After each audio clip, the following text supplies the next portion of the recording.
So welcome everyone to another edition of the Amazing Leaders Podcast. I'm Doug Roberts, and I'm a three-time CEO myself. And in my C-suite consulting firm, Rocket Leaders, and in my peer advisory groups, Vistage, I have worked with over 60 business owners and CEOs. And they consistently interest me and inspire me. And so I put this podcast series together that is designed to provide a glimpse for you into their lives and their businesses.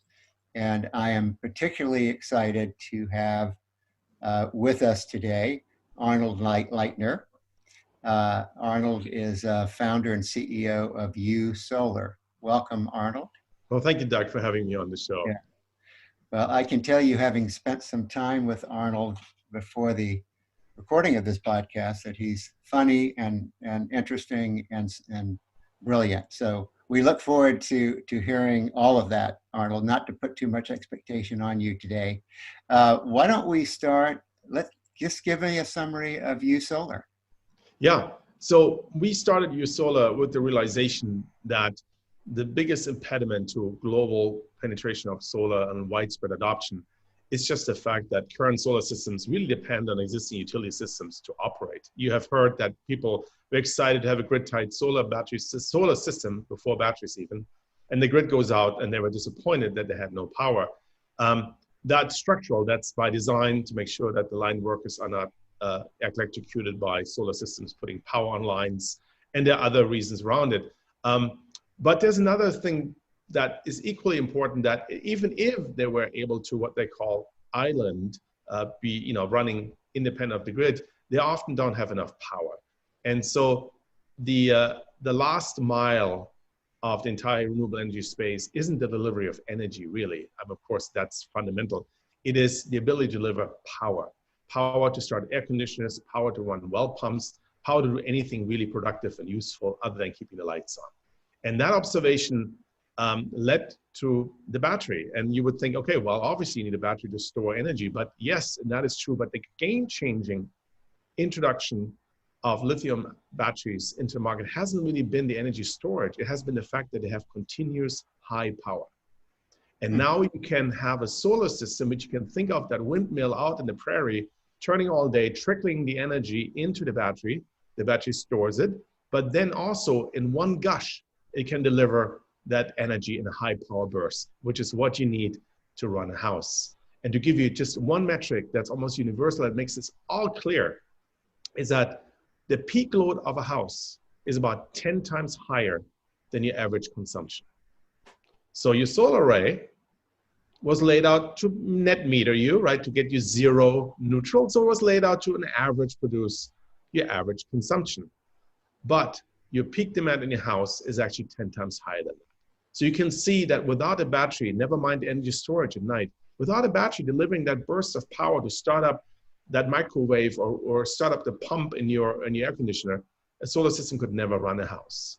So that is really the marriage of the two. And this is really a virtuous relationship that solar is plentiful in delivering energy and lithium-ion batteries are not able to deliver the power, and in combination, they finally create a perfect private power plant. So it is providing you not necessarily more energy, it's storing that energy so that you can handle the surge, your energy surge. Yes, and let's just exclude the night. And I think we all will agree that we need a battery at night, right? For all the obvious reasons. But let's take a daytime situation in a house with a wonderful 5 kilowatt solar array. That means actually we derate it by 75%, which is really the proper production. You're only at like 3.5 kilowatt of peak power. And that's at noon in June. Most of the time you're below that. So even during daytime, let's say that 5 kilowatt solar array, you can dependably rely on maybe 2.5 kilowatt of power. And that we discussed, the solar array of about 5 kilowatt nominal gives you enough energy for lots of family homes to be net zero over the year. So you have a solar array and it's 2.5 kilowatt and it's a sunny day and you throw in your air conditioner and the air conditioner draws 8 kilowatt. That solar array is underpowered, but that 8 kilowatt is only for about 15 seconds or less.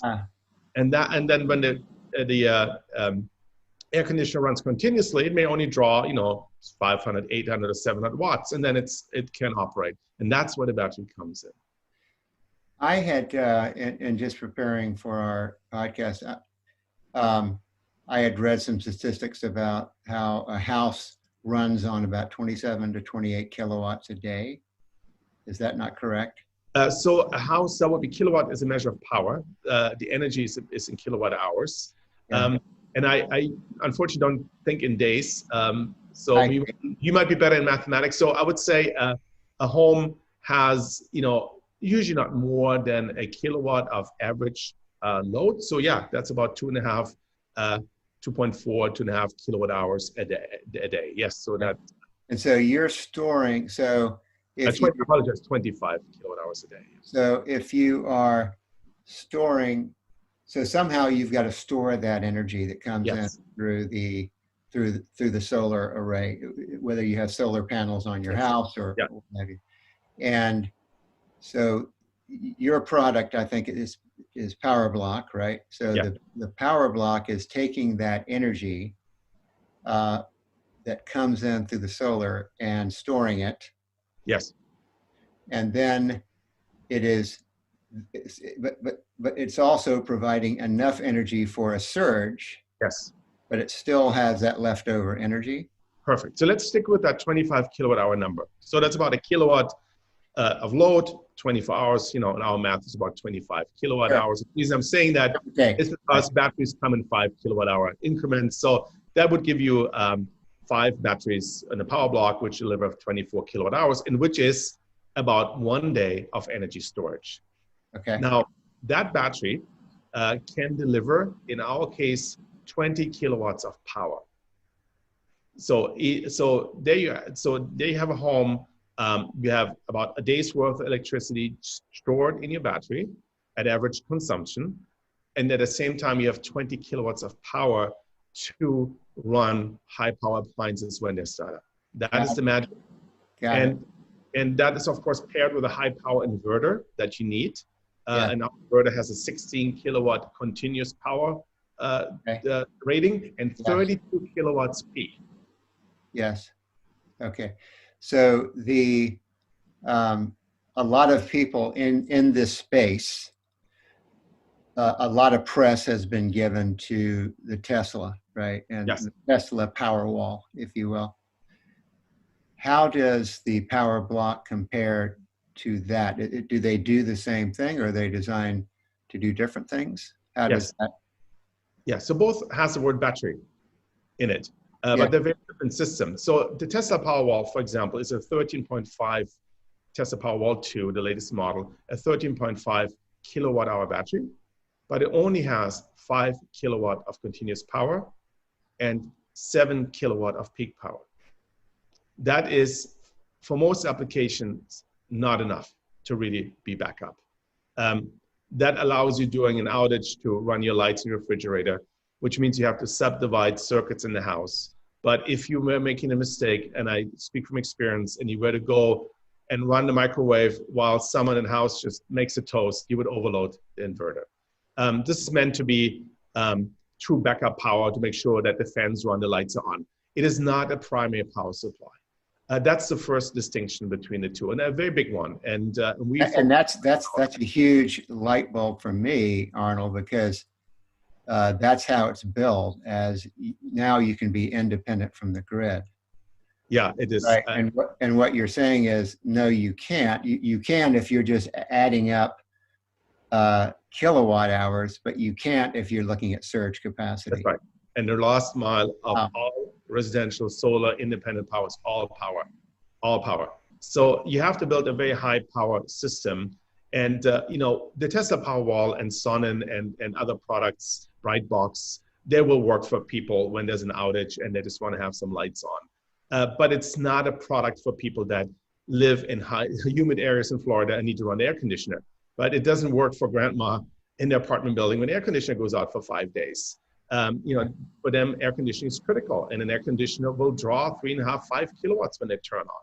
I mean, lights, if you ever had in a room air conditioner, you see the lights flicker for the moment because the thing just draws so hard. We live in a modern apartment building on Bay Street in Emeryville, and I cannot run the vacuum cleaner on the same circuit as the AC upstairs because it will trip the line. That gives you an idea how much power is drawn from an air conditioner. Right. And that's the difference. So what we basically do is deliver a whole house power system. It is a true utility replacement. We right now deliver 16 kilowatt continuous power, 32 peak, which in practical purposes is enough for virtually every single home. You can double that up if you wanted to. But that is one difference, that we are much higher power. But to give you an idea how much higher power we are, the core of the Powerbloc, of this wonderful stackable system you see, is a 37.5 kilowatt main bus, okay? It's laid out really for 25 kilowatt continuous power, 50 kilowatt of peak. We can integrate 50 kilowatts of solar. We can integrate hundreds of kilowatts hour of battery. It's all modular. So that's the next differentiation. I'll pause up this. So the battery, the Powerbloc isn't a battery that is AC coupled to the grid and has some grid isolation during an outage. The Powerbloc is a system. It is based on the new 380 volt direct current standard that's emerging, that's used for EVs, for server farms, for commercial lighting. It includes all of the rooftop power electronics, the batteries. It allows for generator integration. For example, the Tesla Powerwall cannot integrate a generator, and a lot of the other products cannot. And if they do it through transfer switches, which is very tricky, and flickers. In our case, we can talk about technology if we have time. It all blends seamlessly. So it's a whole different animal in terms of sophistication, ease of deployment, and ease of installation. Because you're not affixing it to a wall as you would, or are you? Yes. So the Powerbloc, the idea of wall mounting a heavy battery to a wall has kind of fallen out of favor because it's dangerous as it is, and some walls don't support it. So now they all have them leaning against the wall, standing on the floor. They can be wall mounted, but kind of leaning. Right. And it's a good design. There's a good design, and I don't argue with that design at all for the Powerwall and the other products. The challenge is, or the next thing you have to think of, if I want to have a system that scales, I ultimately need some form of a tower, something where I can stack up. Otherwise, I have to put like tiles on the side of the wall, all of which could be practically done, but then they have to be the second row of tiles, if you understand, needs to be wall mounted. Otherwise, it falls off because it's a narrow tile structure. Got it. We decided, okay, we can't have both. And so we started with a stackable system that has a reasonable footprint. It's smaller than deep, but it's asymmetric in width. So we hope it fits against the wall for most people. And now you can stack up the system, and it's completely plug and play. To replace one battery takes minutes. You want to add a generator, takes a minute. So everything is plug and play because of this parallel architecture. You can do it. It's actually designed as a do-it-yourself system ultimately. So who are you selling this to? What is your market? Residential homes? Yeah. So right now, the initial customers are residences that are. And go ahead. High power, that lose energy for a couple. So what you're doing for them is you're giving them independence from the grid? Yes. Okay. Yes. But and as long as they have solar panels, et cetera. Not yes, but not necessarily. So I'll give you an example about the flexibility. And what next comes in is really what utilities get excited. And I tell you, there's a major North American utility who has gotten on this, the model that we are introducing, and has also given it a name. But let me go back to the customer. So most customers live in wine country currently, Calistoga, and they don't want to lose power. They have pools, okay? They need to run a pool pump. Some have air conditioning. If they live outside and the wildlife urban boundary, they have wells to run the water systems. So they need high power. The Tesla Powerwall in these parks just don't cut it for them. So they're looking at a 20 kilowatt generator, right? Because we just discussed, we deliver up to 16 kilowatts of power. And if you have a generator, it has to be even higher in power, right? Because the problem isn't that the generator has more power than you need. It needs to follow it fast enough. Right. Otherwise it trips, right? So you have to massively oversize the generator so it can even quickly respond to surges from like 5 to 10 kilowatt. You can't have a 10 kilowatt generator meeting 10 kilowatt peak demand. Yeah, if you get there in 15 seconds, but if you suddenly ramp up, it will trip. So this is a choice. And so what we do is we come in and we connect the solar to the system through our step microconverters. That's the only in the market. And then we hook up to the utility through a rectifier. That's a 3 kilowatt connection to the utility. And what happens now, remember we just said the average power is about a kilowatt? Mm-hmm. So now let's say, but the utility offers you typically a 50 kilowatt connection. That's your standard hookup. So utility right now is on the hook whenever you want up to 50 kilowatt. No one uses that. People use 15, 20. Still, a lot of equipment in the ground for the house. So now you have a solar system, but all the primary power is delivered from the battery. We just talked about it, 20 kilowatts, plenty for the house. So if 90% of the energy is now produced by the solar array, that means the connection to the grid goes down to 100 watt. Mm-hmm. Now, why would you have 100 watt on all the time? Well, just turn it on and off as you need it. So run every 10 hours. Right. We run it for one hour and get a kilowatt hour into your system. So what you end up with is a system that de facto is off the grid all the time. Got it.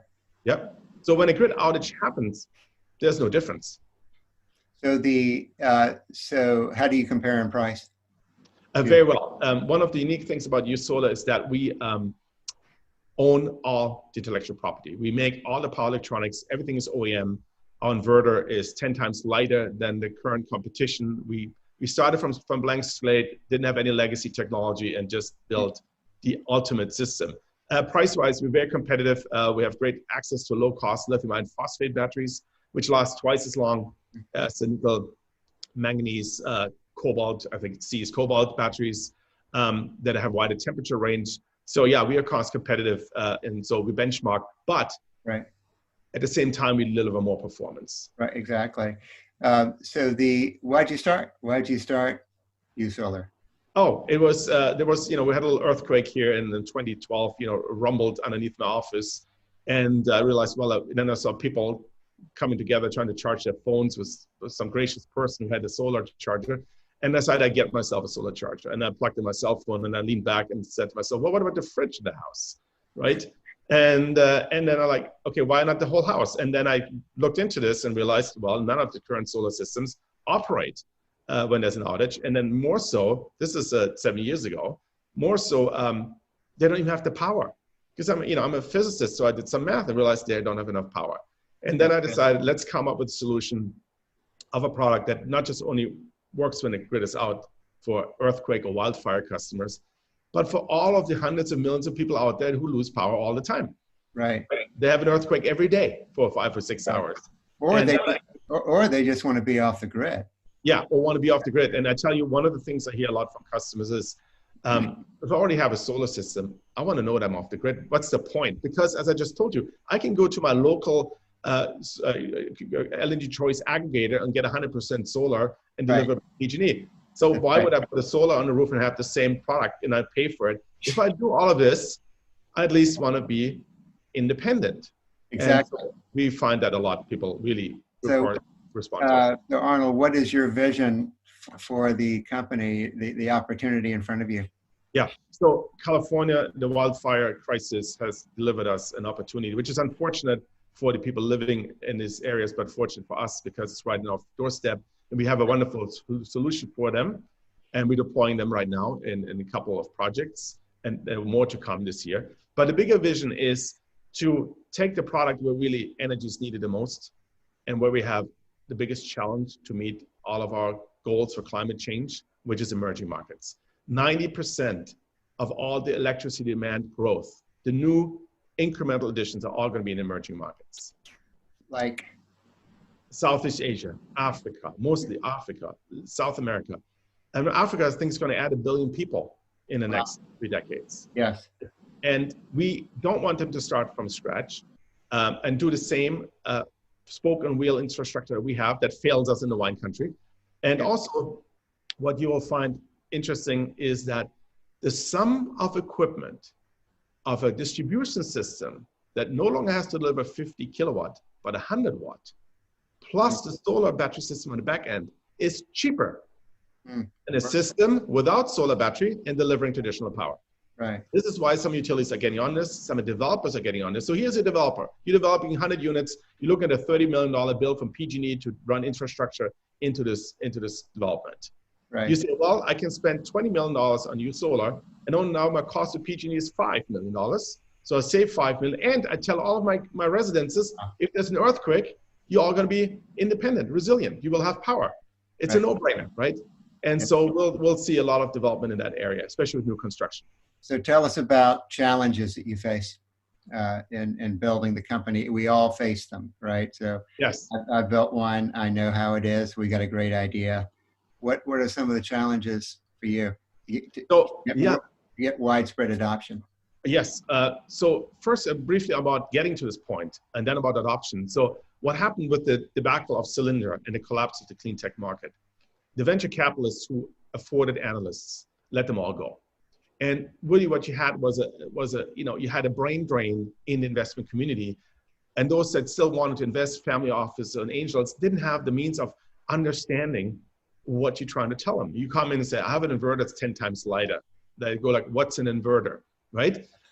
So it was very difficult to sell them on a technology vision. You had to have a product and show customers that are using it, and then the penny drops and they go like, oh, okay, now I understand what you did. So that was a big hurdle, and we labored very hard with very little to build a lot in about 7 years. Now, going into the market feels a lot easier, but there's still challenges, which are people wanting to buy from a small company, right? These are long duration assets. These things will last 20, 30 years. Why would I buy from a YouSolar? And the answer that has been at this point is simply, there's no alternative. Right.